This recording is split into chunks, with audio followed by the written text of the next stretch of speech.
So there's a secret that's just been discovered, and this secret is related to the funding that continues to flood our borders with illegal immigrants. Now, what might surprise you here is that people who are funding this movement, they're not strangers at all. You may have already had dinner with them once or twice. You may have even gone to Disneyland with them for all we know. Now, you might be wondering, how is that even possible? Well, the funding that I'm talking about comes directly from American taxpayer money. So that's you and me, folks. But of course, we're not even aware that our taxes are being used this way. We're being told that the Biden administration that they want to do their part in protecting the American people. They're telling us that they want to close down the borders as much as Texas Governor Greg Abbott, emphasizing that they're working to get Congress to provide them with much needed funding to be able to hire more manpower. Now, while all of this is happening and being reported on mainstream media, here's something that's not being reported. Were you aware that the Biden administration has been sending millions of dollars to groups that are pushing illegal immigrants into the United States? It was actually reported late January this year, and it's blowing a lot of minds right now. So the United Nations has been leading a movement called Regional Refugee and Migrant Response Plan. So under this plan, there's supposedly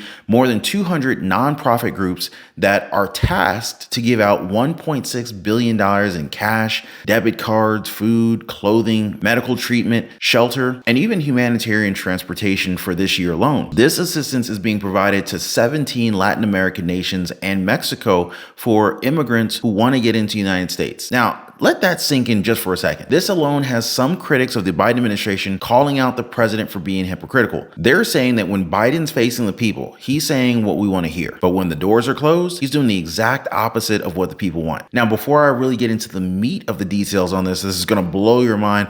All I ask from you guys is that you just take a second, hit the like button for the video. I totally appreciate that. And I just want to thank you guys for always sharing the videos. It totally helps out the channel a bunch. And what's also included in this report is that the United States State Department's Bureau of Population, Refugees, and Migration, and the U.S. Agency for International Development, which we know as the USAID, they have been streamlining taxpayer money to different NGO partners. These NGOs on their end will then distribute this cash to hundreds of thousands of migrants so that they can illegally enter through our southern border. Now, of course, there are many people who are trying to seek asylum, but the fear is that this is opening up our borders to people we practically know nothing about. Many analysts also fear that Americans won't take too kindly to this news, especially as the influx of illegal immigrants is growing to be a huge political issue for the 2024 presidential election. Biden has tried to pin the blame on former President Donald Trump, since Trump is saying that Republicans shouldn't sign on to a deal that would give Democrats what they want. This has only opened up a can of worms because now the Biden administration is aware that Americans are furious. He sees that more voters are leaning towards voting against him without really thinking about who they're voting for. In short,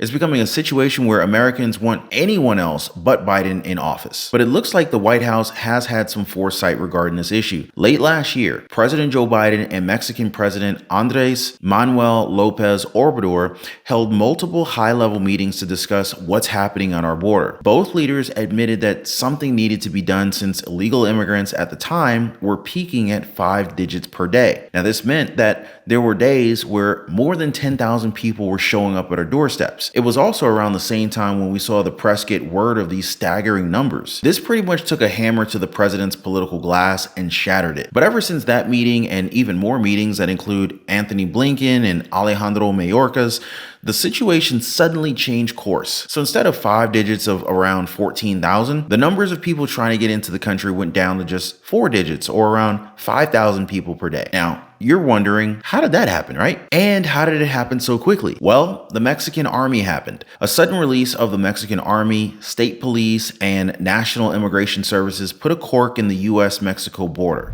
Mexican officials unveiling a new task force to address the migrant surge at the U.S. Mexico border, a move that comes after U.S. officials pressed the nation to do more to stem the crisis. Sources telling ABC News that U.S. Secretary of State Antony Blinken and DHS Secretary Alejandro Mayorkas pushed Mexico to step up immigration enforcement within their country, help reopen key ports of entry, and encourage migrants to stay in Mexico. Mexico's Foreign Affairs Minister heeding that request, telling reporters after the meeting that as part of the new task force, Mexico will regularly meet with countries in Central and Latin America. The next meeting will be in January. One senior U.S. administration official telling ABC News that the U.S. is pleased with what Mexico proposed. The news coming as overwhelmed border border officials brace for the arrival of this caravan, a group that's estimated to top 6,000 migrants. The month of December is on track to have the highest number of apprehensions ever, according to officials. Some days they predict could even reach 10,000.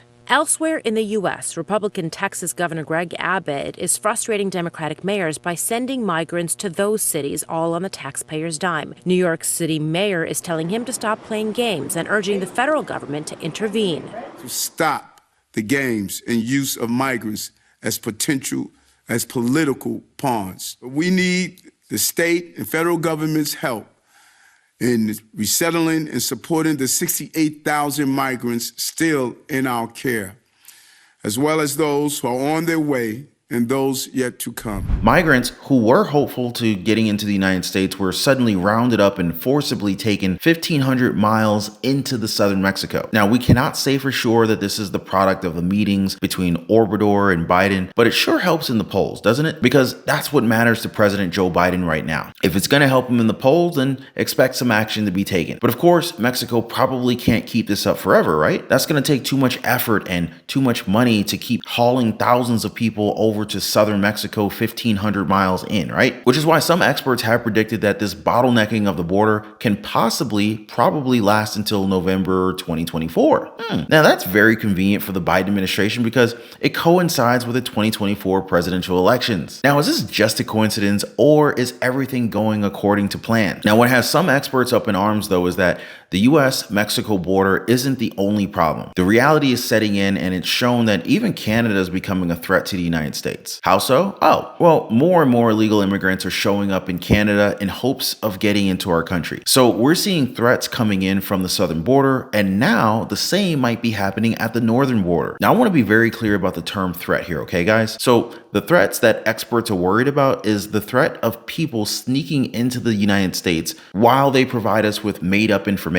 It's now being rumored that some folks are deciding to just ditch their IDs right before they enter the United States, so long as it makes them harder to identify. Rumors are also going around that fake names are also being given, and with how things are moving right now, border officials, they're forced to just kind of write down whatever name's given to them. They don't really have the luxury of time, given that they can't keep the line still for too long. There's also the matter of policies in Canada that just don't work very well right now for us here in the United States. It's also said that there's a problem with one of their policies that is allowing illegal immigrants to cross through their borders. What's happening is that migrants who claim that they have relatives inside the United States will be allowed to get through Canada and claim asylum here in our country. So the idea behind it is that these people are planning to reunite with their loved ones here. The problem with that is that this is being taken advantage of. And to be honest, many analysts are saying that the United States and its people are just being completely taken advantage of every single day. But what do you guys make of all this? Did all of this happen out of the blue, or was it steered in this direction? No matter what the case is, I'm gonna be here for you guys daily to keep you informed on what's going on, what matters to us in our lives.